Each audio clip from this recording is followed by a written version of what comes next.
सभी भक्तों को श्री शिवाय नमस्तुभ्यम हर महादेव ओम नमः शिवाय। तो आज हम आपके सामने लेकर आए हैं 1 अगस्त सावन की पहली प्रदोष का उपाय।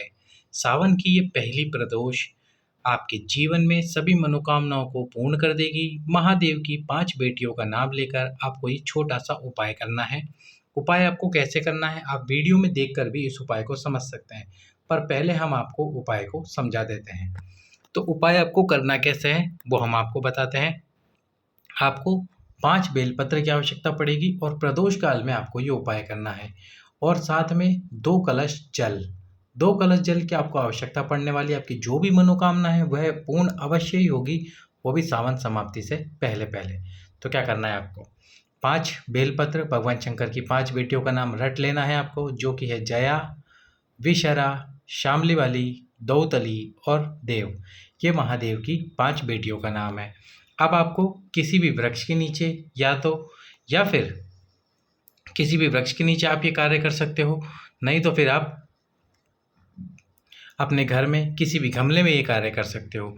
आपको क्या करना होगा, मिट्टी को उठाकर शिवलिंग का निर्माण करना है, और शिवलिंग का निर्माण करने के बाद में भगवान शंकर का जो शिवलिंग में इस पर इसकी पूजा करनी है। पूजा करने के बाद में इस शिवलिंग पर आपको भगवान शंकर की 5 बेटियों का नाम लेते हुए बेलपत्र समर्पित करने हैं। एक एक करके ये बेलपत्र समर्पित करने आप देख सकते हैं। सबसे पहले जया, विशरा, शामली वाली, दौतली और देव। इस प्रकार से ये 5 बेलपत्र आपको समर्पित कर देने हैं।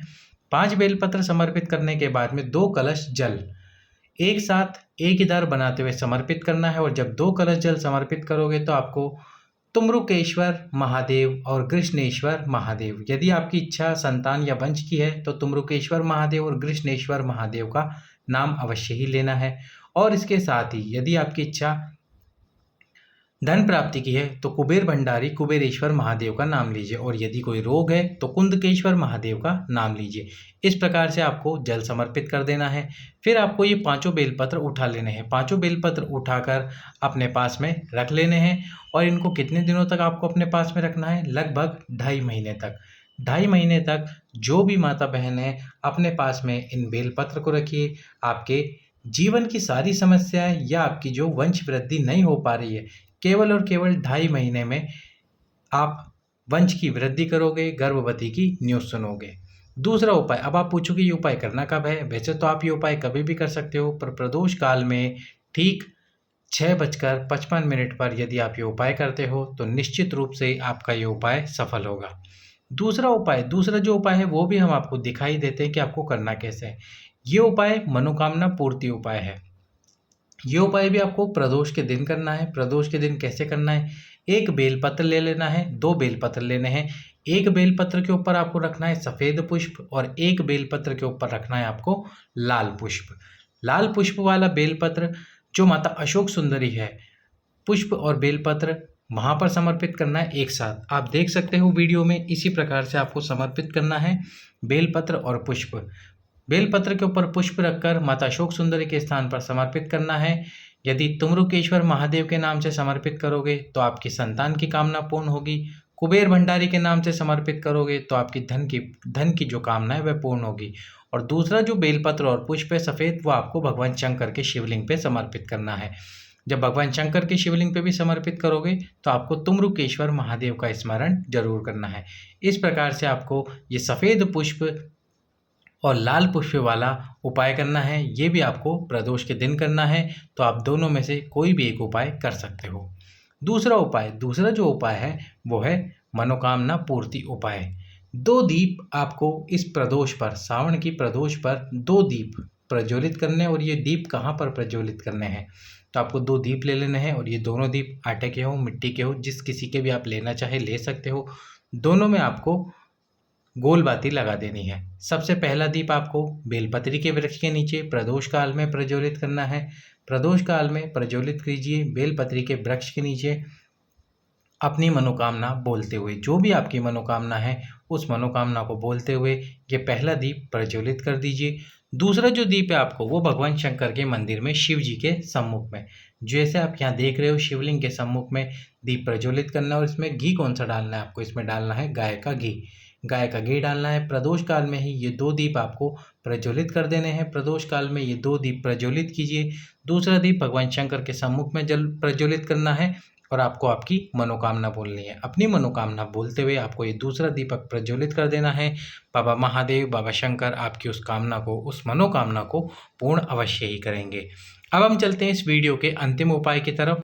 तो अंतिम उपाय जो भी हाल ही की कथा में गुरुजी ने बताया है, हाल ही की कथा में बताया है, वो है भाग्य परिवर्तित करने वाला उपाय। भाग्य परिवर्तित, अब आप बोलोगे भाग्य कैसे परिवर्तित? मान लो आपके जीवन में दुख ही दुख लिखा है, तो वह पूरी तरह से परिवर्तित हो जाएगा। ये आपको 5 प्रदोष करना है। कितनी प्रदोष करना है? 5 प्रदोष करना है।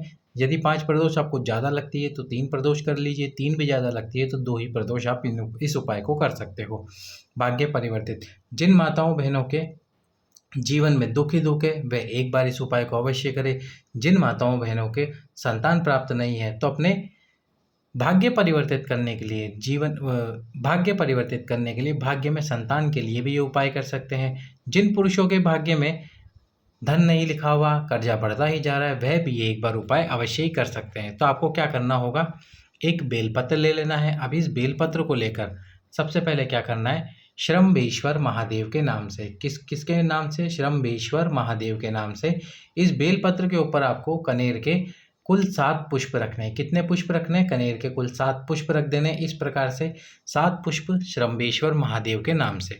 अब श्रम्बेश्वर महादेव के नाम से 7 पुष्प रखने के बाद में आपको क्या करना है, शिवलिंग में जो नंदी जी का स्थान होता है, शिवलिंग भगवान शंकर के मंदिर में जो नंदी जी का स्थान है, उस स्थान पर आपको नंदी जी के पीछे की तरफ आपको बैठ जाना है।